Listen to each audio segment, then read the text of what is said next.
abrigadita. Yo Ay, sé sí, que tenía frío. está fresquito afuera, pero yo tengo calor y después me abrigo y bueno, estamos en el climaterio. En el climaterio. Dice que, no sé, pero tengo calor, tengo frío, quiero comer dulce, salado, de todo un poco. O estar embarazada. Mentira, nada que ver, te puedo asegurar. No sabemos No, qué. ¿qué tal acá? Después vengo. Va a ser noticia eso, ¿eh? No se asusten, es mentira, es mentira. Ya está, estamos muy jóvenes todavía para ser madres, ¿no? Pisando los 50. Buenas tardes, estamos en vivo también por la pantalla de Canal 6 a partir de ahora, 3765-160860, nuestro número de WhatsApp. Antes de comenzar, quiero mandarle un cariño enorme a nuestra amiga, a mi amiga del alma Blanquita Bernal y a toda su familia, Sonia, el Pola, a toda la familia, porque, bueno, falleció su madre en el día de hoy. Ahora, hace un rato nada más, así que después que terminemos el programa, obviamente vamos a estar acompañando.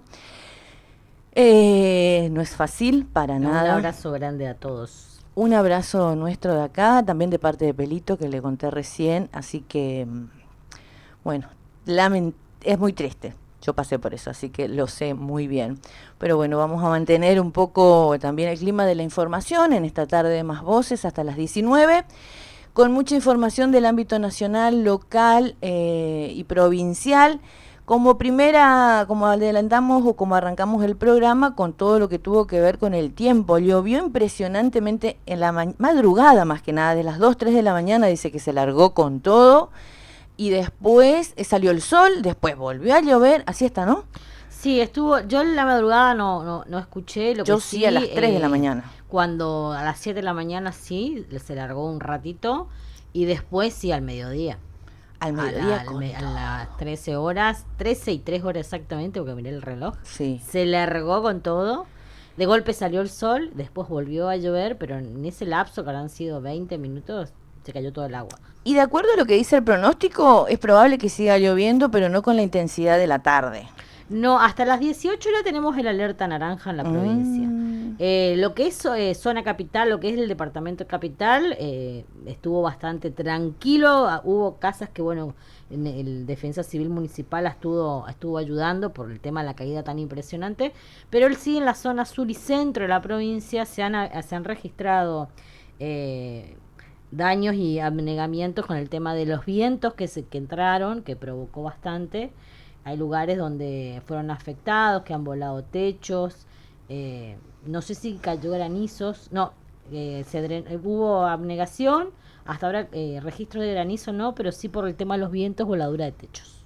Muy bueno. Pero lo que es zona centro y sur. Y la presencia del Estado, anoche veía comunicados de EMSA, por ejemplo, poniendo números a disposición. Después vamos a hacer un repaso porque está muy bueno tener esos datos en casa porque es una comunicación de WhatsApp, porque había un pronóstico muy, decíamos nosotros el lunes, ¿no? El miércoles, que se venía mucha lluvia, mucho viento, es el famoso ciclogénesis. Sí. Aparte Brasil está muy afectado también. Impresionante. Y bueno, y todas esas imágenes, obviamente que hay que estar prevenidos, y está muy bueno también que la presencia del Estado. ¿Vieron qué importante es la presencia del Estado? Porque cae un árbol, porque si pasa algo, Dios no quiera, pero siempre pedimos a Defensa Civil, a Desarrollo Social, el municipio, que trabaja de manera conjunta, sobre todo en estos casos, ¿no? Claro. En estos episodios. Bueno, para comenzar la tarde, ¿vieron que el día viernes nosotros, perdón, yo estoy re perdida, hoy es viernes, el miércoles pasamos un fragmento de la posición de Feynman, del periodista, trajo mucho que hablar eso, ¿no? Nunca se vio tanta violencia en una entrevista donde el periodista quería mantener el protagonismo e incluso imponer un discurso único, que ellos están mal acostumbrados, digamos, a tratar de bajar una línea del oficialismo, en este caso del oficialismo nacional, y que nadie puede opinar de manera distinta porque antes viste que era o los gobiernos salían a discutir o debatir. Ahora ya son ellos más funcionarios incluso que el gobierno nacional. No sé si te diste cuenta de eso, ¿no? Sí, lo que pasa es que tenemos la parte de gobierno nacional que sale solo medios amigos, entonces no hay discusiones. Sí. No, van y nadie le discute. La única entrevista que por ahí fue un poco, viste, entrevista periodística donde hubo repregunta, yo me acuerdo en A24 cuando la había hecho Pablo Rossi a José Luis Espert, que le preguntaba y le repreguntaba y le dejó de manera incómoda. Claro, digamos. pero a lo que voy, presidente, ministro, nadie repregunta. Todos van ya con las preguntas pactadas y si puede ser grabado, mejor también. Claro, y además si hay un intento de repregunta o que no convence por ahí a la respuesta, ellos automáticamente también acceden a que mantengan el discurso, no cambiarlo, no modificarlo. En ningún momento le levantan la voz a cualquier, ni al presidente menos, pero ni a los otros, digamos, funcionarios del gobierno nacional. Y hoy encontré un recorte porque en su momento se acuerdan que hablábamos de la importancia de la ley de medios, ¿te acordás? Sí. La ley de medios, la libertad de expresión, la libertad de empresa, la libertad de poder decir y pensar, y que tampoco haya censura cuando uno quiere discutir o debatir ideas, ¿no? La ley de medios venía a buscar evitar los monopolios. ¿Vos te acordás de esa etapa? Cosa que nunca se cumplió.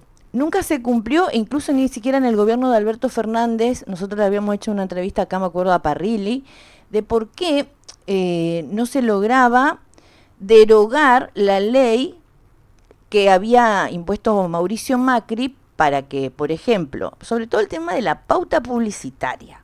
Viste que ellos dicen que el kirchnerismo era pautero. El kirchnerismo nunca repartió la plata con respecto al tema de la publicidad, y tampoco en el gobierno de Alberto Fernández llegó porque justamente se había dado de baja esa famosa ley de medios, en la que no se metían en el contenido o bajada de línea, o editorial, mejor dicho, de cada medio de comunicación. Hoy encontré un recorte de Luis Lázaro, que es un amigo histórico de Pelito. Él tuvo un protagonismo muy importante cuando se hizo en cada provincia, contando lo de la televisión digital. En ese momento se abrieron una cantidad de medios, nuevas voces, Más Voces, Radio Más, por ejemplo, o Canal 35, entre otros en el interior, pudieron ingresar dentro de la televisión digital argentina. Y hoy él hablaba de que tiene que avanzar en una regulación de ¿cómo es? De debate, que estén abiertas todas las voces, pero que también haya cierto límite con postura seria de los medios de comunicación o de los periodistas, no poniéndole o censurándole.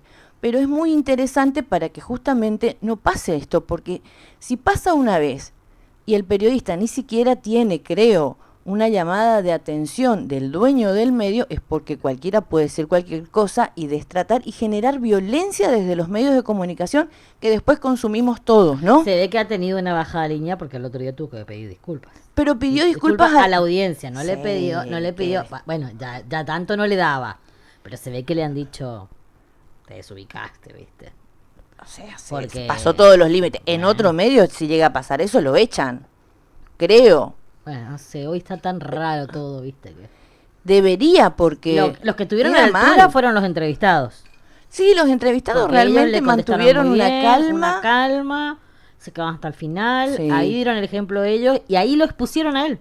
Y ahí él quedó muy mal. Quedó muy mal porque justamente después se habló más de la violencia de Feynman, claro, que de los entrevistados. Y de que justamente los trabajadores con la lucha habían logrado el famoso aumento del 61%, claro. Hablando de los trabajadores del Garraham. Pero esto decía Luis Lázaro en una entrevista, me pareció interesante compartirlo. A ver.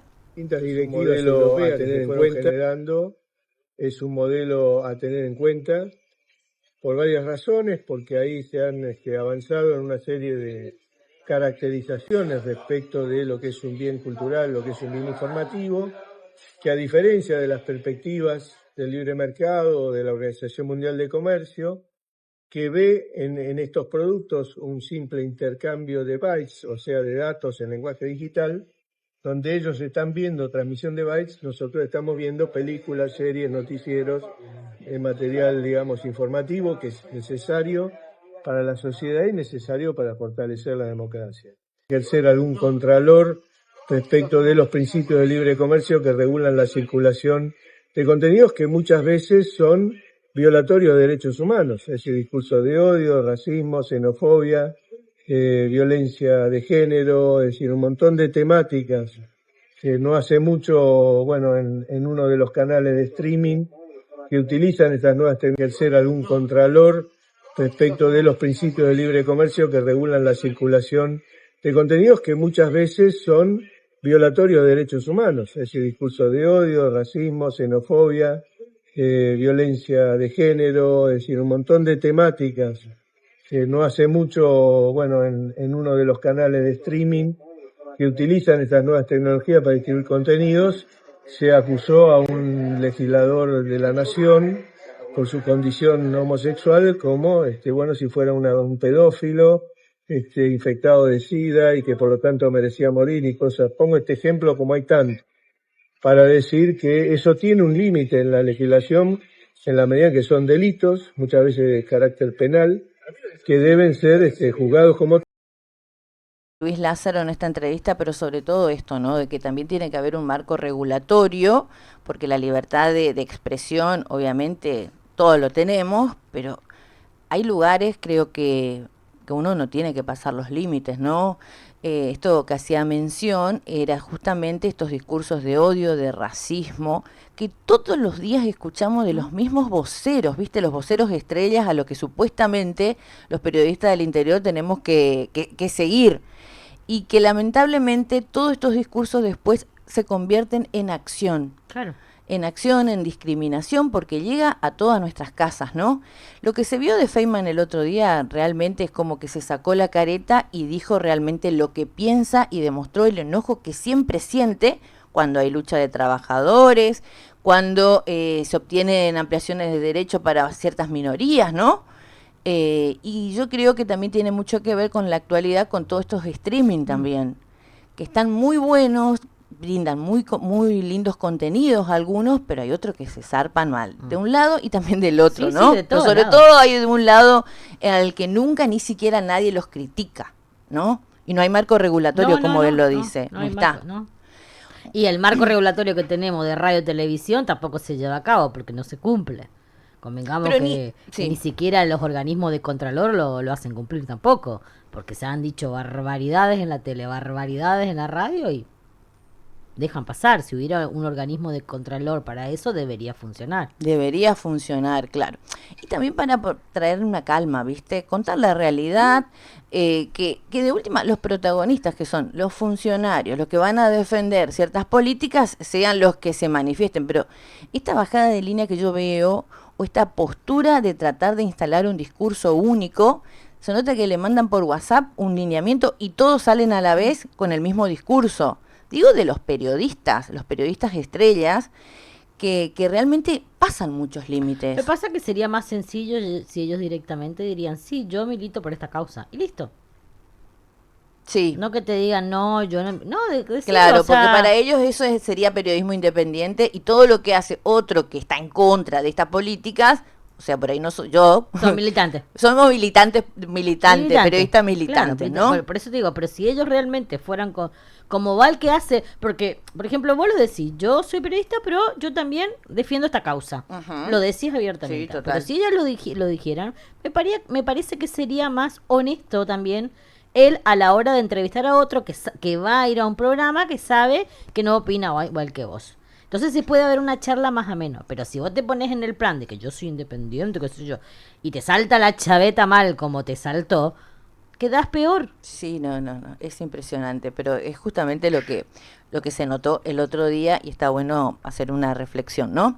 Mientras tanto, la situación económica del país, yo todos los días leo despidos en distintos lugares. Esta plaquita que les puse ahora, Sancor, ¿vieron? La famosa Sancor, cerró la planta de yogures y más de 400 personas se quedaron sin trabajo. Esto es, a ver si podés leer, Karim. Dice, la empresa que fabricaba postres y yogures de Sancor, llamada Arsa, fue declarada en quiebra por la justicia de Santa Fe. En Santa Fe es impresionante la empresa que ellos tienen ahí de... Sí, de yo lácteos. conocí hace poco, o sea, Esto pasé por significa varias. que no podrá seguir funcionando y deberá vender sus bienes para pagar las deudas. Más de 400 trabajadores de la planta de Sunchales quedaron sin empleo. Fue creada en el 2019 cuando Sancor vendió parte de su producción a un grupo de empresarios, pero nunca cumplieron con la inversión prometida. Con el tiempo la empresa empezó a tener problemas, no pagaban los sueldos, se cortó la energía y finalmente se frenó la producción. Esta situación muestra la dura crisis que atraviesa la industria láctea en el país. Hay demasiada leche, poca venta, altos costos y precios que no alcanzan para cubrir los gastos. Los empleados piden ayuda al Estado para no perder todo y que no desaparezca una marca tan tradicional como Sancor. Fuente de la información, Ámbito.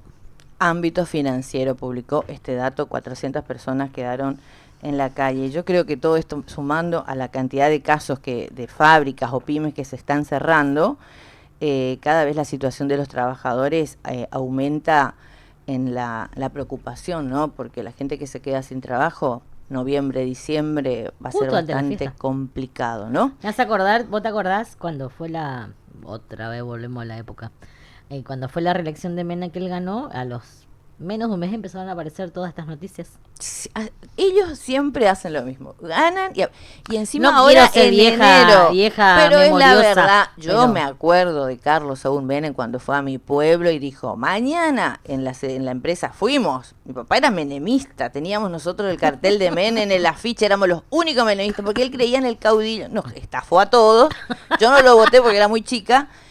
Pero recuerdo que dijo, esta fábrica mañana va a estar tomando gente. Vos no te imaginás la gente que venía de todo el país. Iba a Puerto Piraí, nunca se abrió, es más, se cerró, se fundió, no existió más. Hasta que después, hasta hace muy poco, que se abrió Arauco en ese lugar, ¿viste? Lo que era antes CPP, Celulosa Puerto Piraí. Pero bueno, siempre ellos instalan un discurso durante la campaña y después hace una semana ganaron las elecciones. 2 semanas van a ser. 2 semanas van a ser el domingo, sí, es cierto. Y ya empiezan todas estas noticias. Otra